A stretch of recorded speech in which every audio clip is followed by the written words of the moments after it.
हमारे पड़ोसी देशों में जो उथल पुथल हो रही वो सब हमारे अपने देश है, इसलिए चिंता का विषय है। हितरक्षण से भी ज्यादा ये जो हमारा आत्मीयता का संबंध है, अपनेपन का संबंध है, उसके चलते ये चिंता होती। नई पीढ़ी में देशभक्ति की भावना, अपने संस्कृति के प्रति आस्था और विश्वास का प्रमाण निरंतर बढ़ा है। हमारे पड़ोसी देशों में जो उथल पुथल हो रही ये हमारे ही देश है, वे हमसे दूर नहीं है।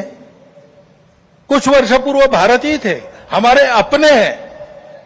उनमें इस प्रकार की अस्थिरता उत्पन्न होना ये हमारे लिए, हम केवल उनके पड़ोसी हैं इसलिए नहीं, वो सब हमारे अपने देश है, इसलिए चिंता का विषय है। हितरक्षण से भी ज्यादा ये जो हमारा आत्मीयता का संबंध है, अपनेपन का संबंध है, उसके चलते ये चिंता होती है। परिस्थितियां ऐसी है, जैसा मैंने कहा, दोनों प्रकार है। सुखदायक रूप बहुत दिखता है, सुख सुविधा बढ़ी, मनुष्य के ज्ञान की विज्ञान की प्रगति हुई, व्यवस्थाएं आरामदायक बनी, राष्ट्र पास आए, माध्यमों के जरिए भी और आर्थिक लेन देन के जरिए भी। परंतु इस परिवर्तन की विज्ञान और तकनीकी की गति इतनी ज्यादा है कि मनुष्यों की गति का बदलने की और उसका तालमेल नहीं बैठ रहा है। इसलिए भी मनुष्य जीवन में कई प्रकार की समस्याएं, युद्ध, अन्य छोटे बड़े कलह, ये तो सब चल ही रहे। प्रकृति के उग्र प्रकोप को हम अनुभव कर रहे हैं, लेकिन परिवारों में भी टूटन आ रही है। नागरिक जीवन में बढ़ता हुआ अनाचार, अत्याचार दिखाई देता है। इसके शमन के इसके उपाय चलते हैं, प्रयास हुए हैं, परंतु इसका पूर्ण निदान होने में वो असफल हो गए हैं।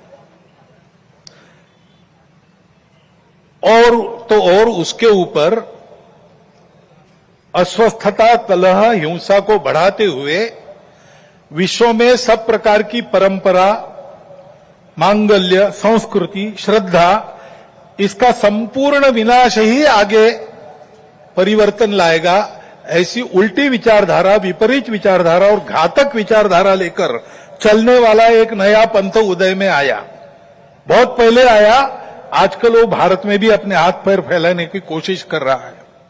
सभी देशों में उसके कारण जो समाज जीवन की अस्त व्यस्त अवस्था हुई है और एक तरह से अराजकता की ओर सारा समाज बढ़ रहा है, ऐसी संभावना दिखती है, उसका अनुभव सब देशों में हो रहा है।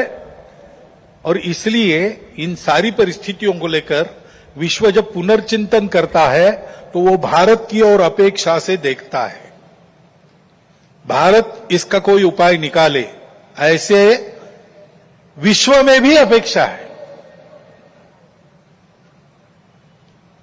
और सौभाग्य से भारत में एक आशा की किरण ये दिखाई देती है कि नई पीढ़ी में देशभक्ति की भावना, अपने संस्कृति के प्रति आस्था और विश्वास का प्रमाण निरंतर बढ़ा है। संघ के स्वयंसेवकों सहित समाज के व्यक्ति और समाज की संस्थाएं अभावग्रस्त वर्गों की निस्वार्थ सेवा करने के लिए अधिकाधिक आगे आ रहे हैं। समाज स्वयं को सक्षम अनुभव करता है और इसलिए कई बातों में सरकार के पहले पहल करके अपने सामने की समस्याओं का खुद ही निदान करने में यशस्वी हो रहा है। यह भी एक अच्छा लक्षण है। और इसलिए ऐसे सब कार्यों में समाज का सहयोग संघ भी अनुभव करता है, अन्य ऐसे काम करने वाले संगठन और व्यक्ति भी अनुभव करते हैं। प्रत्यक्ष सहयोग और सहभाग, इसकी इच्छा समाज में बढ़ रही है और बुद्धिजीवियों में भी अपने देश के